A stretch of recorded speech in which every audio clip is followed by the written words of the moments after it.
এই চীনকে ঘেরাও করার নীতি এটা ভারতের না, চীনকে ঘেরাও করার নীতি হচ্ছে আমেরিকার। ঠিক আছে, আমরা ইউনূস সাহেবের সময় একটা ক্যামোফ্লেজ দেখছি, এতেই আমার প্রজন্ম বা বাংলাদেশের মানুষের বিভ্রান্ত হয়ে গেছে যে ইউনূস চায়নায় বেড়াতে গেছে, চায়নায় এত বড় বড় কথাবার্তা বলে বসছে, বঙ্গোপসাগরের গার্ডিয়ান হওয়ার আহ্বান জানাইছে চীনকে বাংলাদেশের সাথে, এত বড় বড় কথা বলছে। তার মধ্যে ব্যাপারটা আসলে ব্যাপারটা আসলে না, ওইখানকার পুরো বিষয়টা ছিল একটা মানে বলা যায় হচ্ছে লিপ সার্ভিস এবং একটা অভিনয়। তার আসল পারপাস হচ্ছে আমেরিকান পারপাস সার্ভ করা। আর আমেরিকান পারপাসে কিভাবে সার্ভ করতেছে সেটা যখন বাণিজ্য চুক্তিতে সে যখন স্বাক্ষর করছে এবং সে বাণিজ্য চুক্তি বলেন আর বন্দর বিদেশের হাতে তুলে দেওয়া বলেন, এইসব প্রশ্নে ইউনূস একটা অন্য চেহারা দেখায় ফেলছে, একটা এক্সট্রিম চেহারা দেখা ফেলেছে।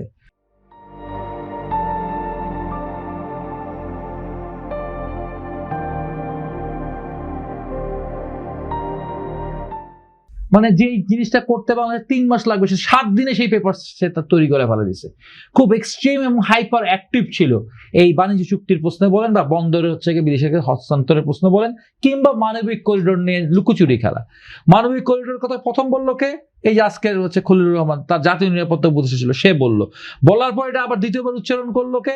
করলো পররাষ্ট্র উপদেষ্টা। আর তৃতীয়বারে গিয়ে সে রাষ্ট্রীয় মিডিয়ার সামনে বক্তৃতা দিতে বললো চিলে কান নিয়ে গেছে বলে আপনারা চিলের পিছিয়ে ছুটবেন না, এইসব করিডোর করা হবে না। তারপর জাতিসংঘের বললো হ্যাঁ করিডোর তো একটা হয়েছে, করিডোর তো একটা করা হবে, কারণ আরাকান বিদ্রোহীদেরকে হেল্প করা হবে এই করিডোরের মাধ্যমে বাংলাদেশের ভূখণ্ডকে ব্যবহার করে। অর্থাৎ তিনি জাতিকে হচ্ছে একটা মানে কি বললেন, হাইকোর্ট দেখাই দিলেন। ঠিক আছে, তার লোকজন এবং তার বন্ধু বা তার মিত্ররা বা হচ্ছে জাতিসংঘ সবাই হলো একই কথা বললো, তিনি হচ্ছে জাতিকে একটা বায়াসের মধ্যে ফেলে দেওয়ার মধ্যে দিয়ে এখানে যে জিওপলিটিক্যাল কাহিনীটা হচ্ছে, এটার ক্ষেত্রে ট্রাম্প এর আগের যখন গভর্নমেন্টে করছিল, আগে যখন প্রেসিডেন্ট ছিল, সে একটা মারাত্মক আইন পাস করছে, মানে ডিসিশন নিছে তার সংসদে, তার ইয়াতে সেখানে তারা বার্মা অ্যাক্ট বলে একটা অ্যাক্ট পাস করছে। এবং সেই বার্মা অ্যাক্টটা পড়েন, একটা বার্মা অ্যাক্ট পড়লে আপনি বুঝবেন যে বাংলাদেশ কত বড় বিপদ আছে, কত বড় একটা প্রক্সি যুদ্ধে, মানে আমেরিকা চায়নার মধ্যে যুদ্ধ হবে আর প্রক্সি ফিল্ড হবে বাংলাদেশ। ইস্যু হবে আরাকান, ইস্যু হবে মায়ানমার, কিন্তু তার মূল হচ্ছে গিয়ে মানে ক্ষয়ক্ষতি যা দেওয়ার মানে যা কিছু যাবে তা কিছু বাংলাদেশের উপর দিয়ে যাবে। এইটি একটি খুবই গুরুত্বপূর্ণ বিপদ আপদ।